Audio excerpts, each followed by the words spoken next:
Hello and welcome everyone. I'm Tom Bowley, Chief Market Strategist at earningsbeats.com, and this is Trading Places Live. It is Wednesday, February 10th, 2021, and I'm pre-recording this Trading Places Live for Thursday, February 11th. Futures currently are they're a little mixed. We're seeing both the Dow Jones and the NASDAQ slightly higher, but earlier they were down after some earnings came out, so we'll see what happens in the morning, but at least for now, it does look like the selling that we saw on Wednesday has abated a little bit in after hours. Again, we'll see how things open up on Thursday. Going to jump into all the action on Wednesday in just a minute. Do want to go through the agenda first. Got the daily market recap for you. Then we'll jump into talking technically. I'm going to break it down today. It's been a while, but I think we'll take a look at the energy group. Energy's been strong of late, trying to make a breakout, pretty key level. So I'll go through that industry or that sector and the various industry groups, tell you a little bit about how I would approach that group. Then we'll go through the earnings reports. There were a number of earnings reports out after the bell. Most of the earnings came in better than expected, but probably half or maybe even more than half saw negative reactions to earnings. So it's another one of the situations where we've got buy on rumor, sell on news. Very typical of what we see in the stock market, where we get the moves heading into earnings season, and then as the news comes out, we tend to move back to the downside. And that's a little bit what we're seeing after hours, but I'll go through that during the earnings spotlight, and then we'll wrap up with 3 you must see. Before we get into any of that, I do want to take you over to earningsbeats.com. You can see on our homepage, we do have an area where you can sign up for the free Earnings Beats Digest. Simply enter your name, email address, hit that subscribe button. You can join thousands of folks who are subscribers. We publish our newsletter Mondays, Wednesdays, and Friday mornings.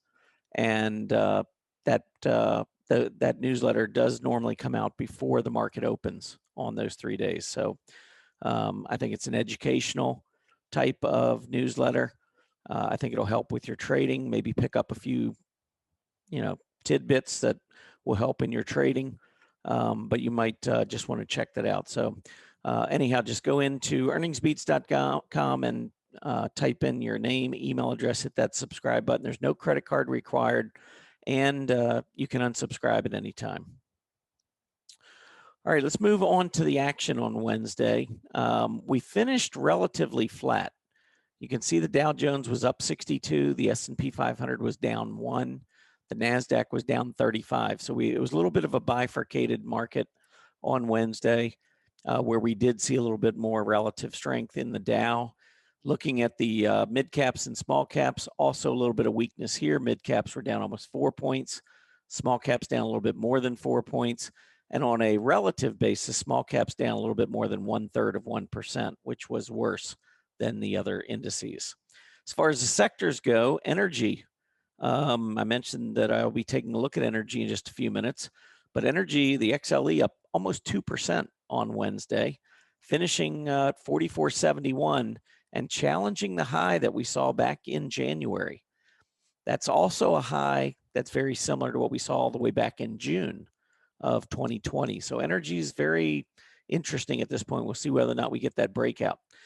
Communication services up almost 1%, continuing the trend that we've seen throughout February. We started off down around $66, $67, and now we're up to $72.61. So it's been a really nice move higher in communication services. Real estate also, since the middle of January, big move up, challenging highs that we saw back in the fourth quarter of 2020, trying to make new highs, real estate joining the party. Utilities also up, another defensive group. So notice 2 of the 4 top groups on Wednesday were defensive groups.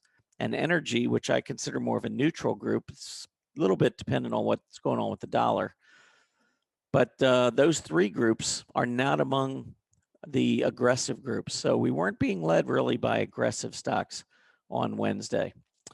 To the downside, discretionary down almost 1%. So we'd had a pretty nice run, nice bounce off that 50-day moving average down around the 161 level.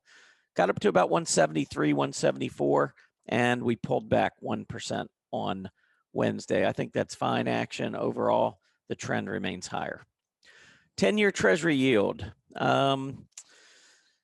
This is part of what's going on in the market where I think we're struggling and why we're struggling. We're getting a little bit of consolidation in equities because money is rotating back into the 10-year Treasury.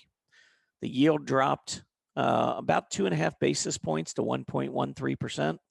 Earlier this week, we got up to almost 1.20%, which took out the January high, which was up at around 1.18%.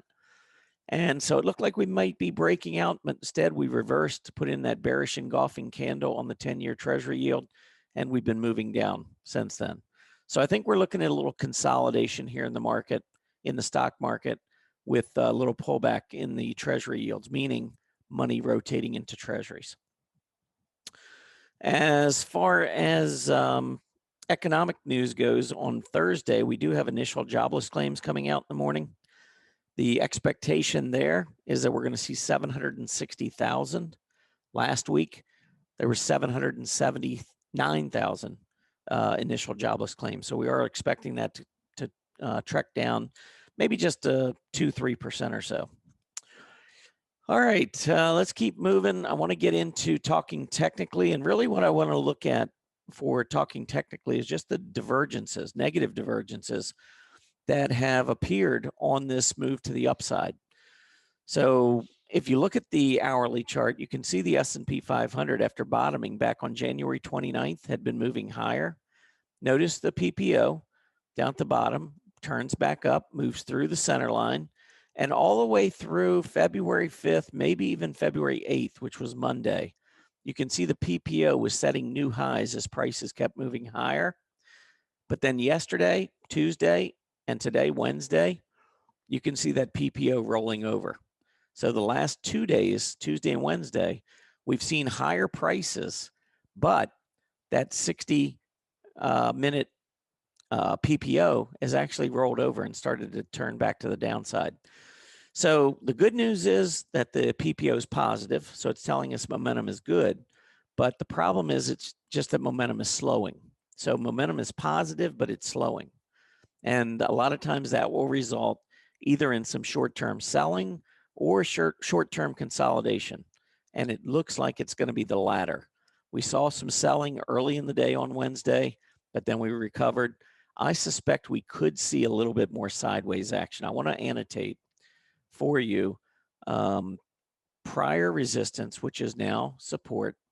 And that comes in, if you look back to January 21st, and then also again on January 26th, right at about 38.65 or so on the S&P 500. We had topped in that range. When we broke out on February 4th, which was last Thursday, you can see that once we got above that level, we really took off to the upside. So I believe if we do consolidate, see a little bit of selling, maybe we see that 38.65 area, 38.65, 38.70. That's only about 1%, maybe a little over 1% from where we closed on Wednesday. So I'm not looking for a lot. If we break below that 38.65 level, then we'll need to reevaluate. But in the near term, I think we could consolidate a bit, but I'm still very, very bullish. All right, let's take a look at the NASDAQ 100. So S&P 500, negative divergence. Now let's check out the NASDAQ 100 off of that bottom again on January 29th, moving up, challenging that prior high, which was back on January 25th, pulled back off of that, hit the 20-hour EMA, and then blasted off and broke out. And if you notice, we came down on Wednesday morning and we tested that breakout level. So very similar to the S&P 500. There's your top January 25th. Here's your top February 3rd. Had a little cup, and then we broke out. The breakout was at about the 1350 level. And notice today when we pulled back, we went back to 13,531. So we went a little bit below 13,550, and we tested that rising 50-hour SMA. which is what I look for when we get a negative divergence.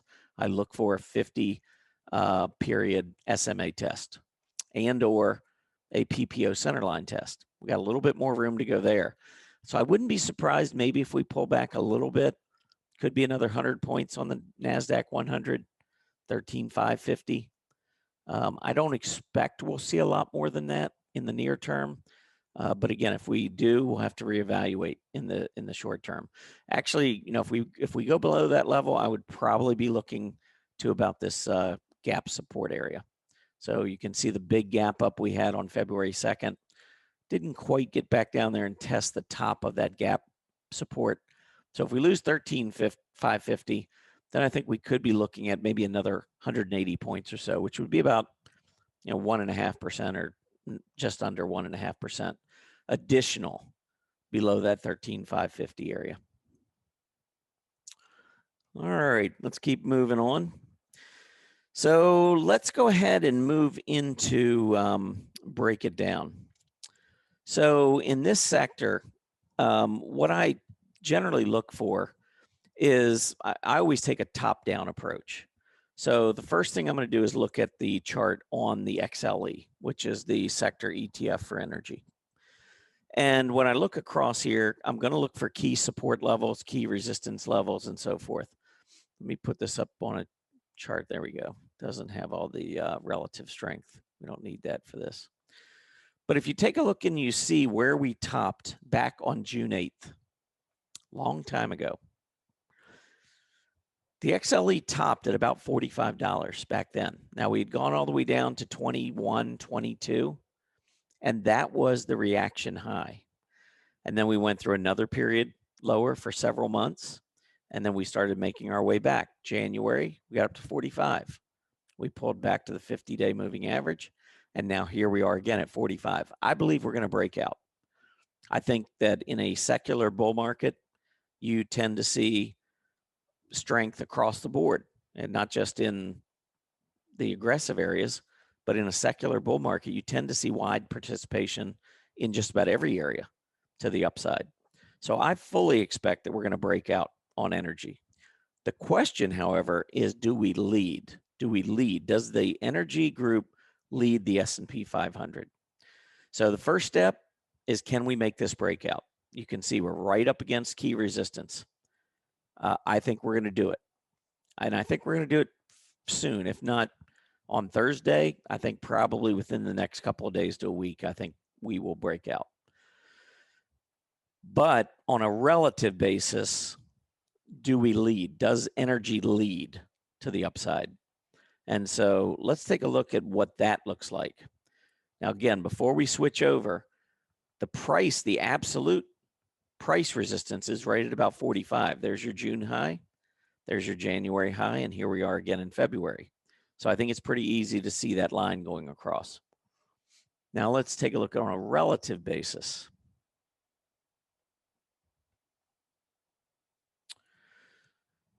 Different story here. So here was your low in March. Here was your recovery in June. And then we came all the way back down beginning of November and set a new low. Look at the relative low. That's a new relative low. If we go back and look at the XLE on an absolute basis, we never went back to that March low.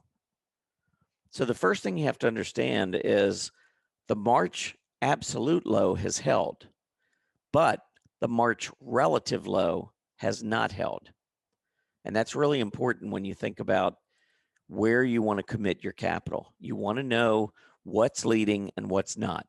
The XLE, even though it did put in a higher low in absolute terms, did struggle on a relative basis. And you can see in early November printing that lower relative low, which was not good news. Now, as we moved back up, I showed you on an absolute chart how the XLE was right back up at the June high. June, January, and February, we have triple top. There is your June relative high. Here is your January relative high. Here is your February relative high. Do you see how they keep getting lower? That's a problem. And if you're looking to outperform the S&P 500, you want to find relative strength. You don't want to be involved in relative weakness. So as I look at the energy group, the problem I have is not that it's not going to go higher. The problem that I have is that I don't know that it's going to outperform the S&P 500. And if it does, are there going to be other areas that outperform the S&P 500 by an even wider margin? And so that's the problem I have with energy as I start to break it down, is that I'm not seeing the relative action that I'm seeing on the absolute chart. Yes, the absolute chart is looking better and better. The relative chart is lagging. And I expect that's probably going to continue. And I could get into a lot of reasons why, but there's really just one. And I've shown this chart plenty of times to Earnings Beats members. But the direction of the dollar tends to impact the direction of relative strength on both energy and materials. When the dollar is rising, or when the dollar is expected to rise, energy and materials tend to underperform the S&P 500. I believe the dollar is going to rise in 2021. You can see the relative nature of the 10-year Treasury in the US versus the 10-year Treasury in Germany moving higher. That's what this top part of the chart is, just the difference between the two countries' 10-year Treasury yields. When the US Treasury yield is moving up faster than Germany's, it simply tells us that the bond market is saying the US economy is stronger or is anticipated to be stronger. That's why yields would move up relative here in the US versus Germany. If you go back and you look at the history over the last 15 years, you'll see that for the most part, whatever the difference in our yield in the US versus Germany's is, whatever's going on there tends to direct the US dollar. When the difference in yields is rising, the dollar tends to go up. When the yield is falling, the dollar tends to go down. But we do have periods of inverse correlation where we see the dollar doing something opposite the yields in the US versus Germany. And those are the shaded areas up here. I've got 4 green shaded areas and 1 red shaded area. The 4 green shaded areas show US Treasury yields moving up faster than Germany with the dollar moving lower. All 4 of these in the green shaded area. And each one of these times we have seen inverse correlation. That's what I've got circled down here. So we've moved down to minus 0.5. And just recently, we got down to about minus 0.8, which over the last 15 years, there's only been one other period where we've seen this much inverse correlation between the direction of the dollar and the direction of the 10-year Treasury yield in the US versus Germany. Now, I think it's important just to realize that in the past, when we have seen the yield in the US going up and the dollar going down, that we come out of these periods with the dollar playing catch up. So the dollar comes flying back up to catch up with what was going on with in the bond market. Same thing here in 2014 into 2015. Big rally in the dollar to play catch up. Here, yields go up, dollar goes down, dollar rebounds. So that's 3 times in a row. The red shaded area shows the opposite. It actually shows US Treasury yields moving down faster than Germany, or moving up, but moving up at a slower pace than Germany. So it's just a difference between the two. That was moving down, the dollar went up. What happened? The dollar reversed to the downside to play catch up.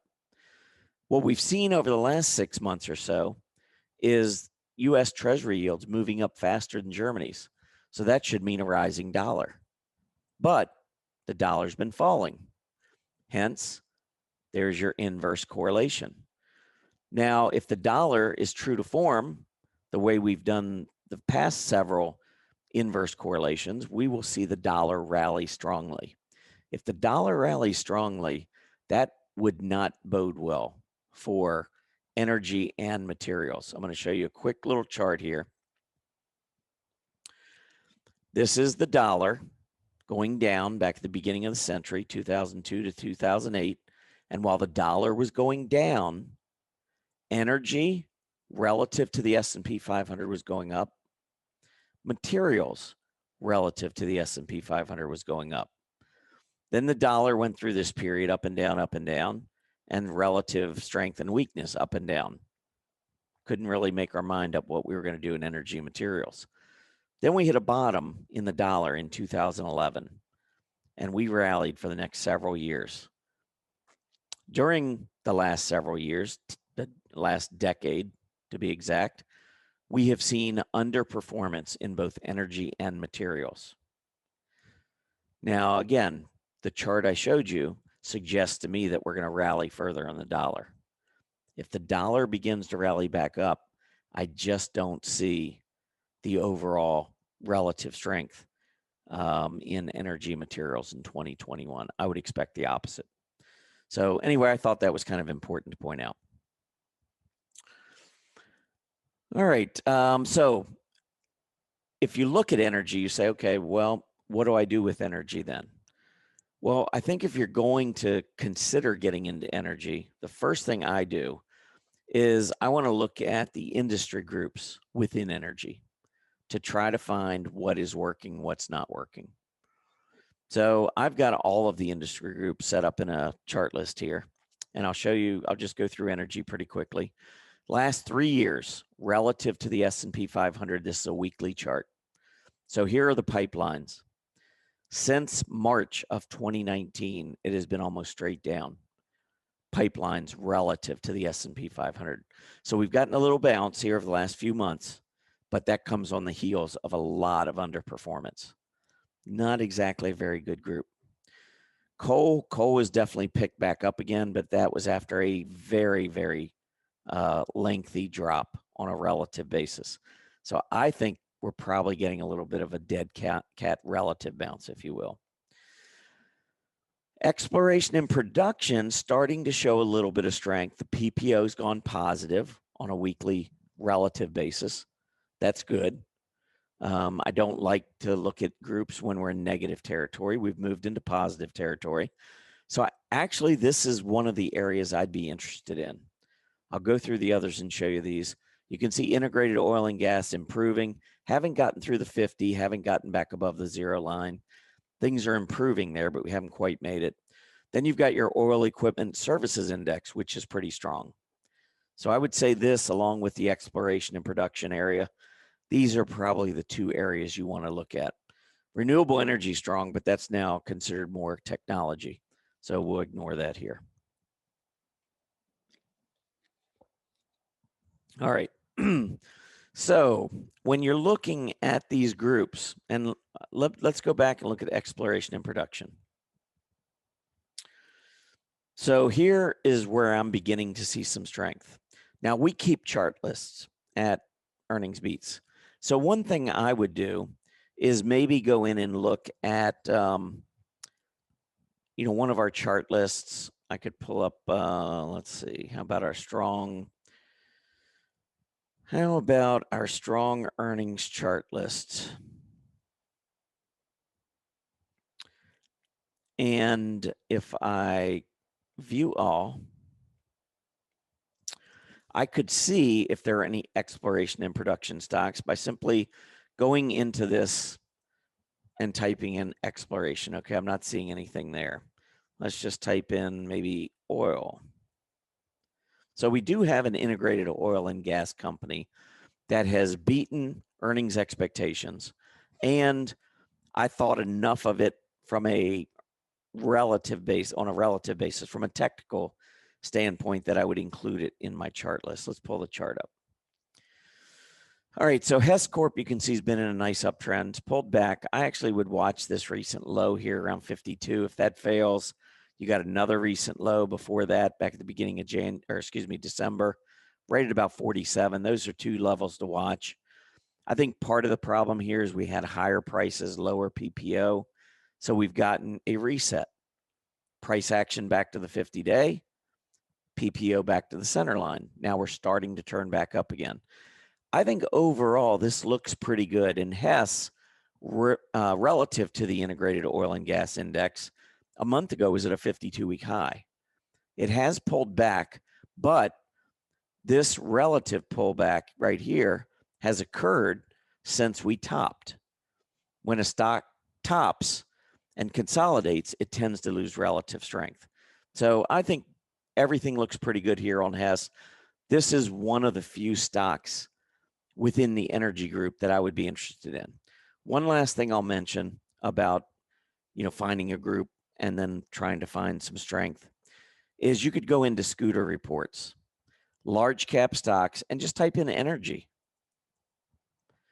And some energy stocks are considered technology. So just look at the sector and you can see which energy stocks have strong Scooter scores. Those are some of the areas or some of the stocks that I would consider looking at. All right, let's move on to earnings. Just wanted to go over a couple of these with you. Let's go ahead and start with Uber. Uber reported after the bell. It was the only earnings report I've looked at that the company actually missed expectations. There was a expected loss of 53 cents. Uber came in with a loss of 54 cents. Stock is down 5% after hours. It's been showing some really nice relative strength. So the question I'm going to have, I don't like stocks that miss earnings estimates. So I'm going to personally probably pass on this stock for the next few months. But if I was following it, what I would look for is, can I hold these key moving averages on these pullbacks, any pullback? Because if I'm truly trending higher, the AD line looks good. I really should hold that 20-day moving average. So watch for that. A couple of others that reported, one Paycom. So this is a software company. I thought the AD line looked pretty good. We had pulled back, started to move back up into earnings. They did beat 84 cents versus 81. Stock was down a little over 1% after hours, but we've got recent highs at 475, recent low at 375. We closed going into earnings of 425, right in the middle. So literally, it could go either way. I just think right now we're simply seeing consolidation. One more real quick. How about SONO? This is actually a stock that has been doing extremely well. And after hours, we found out why. So this is Sonosync.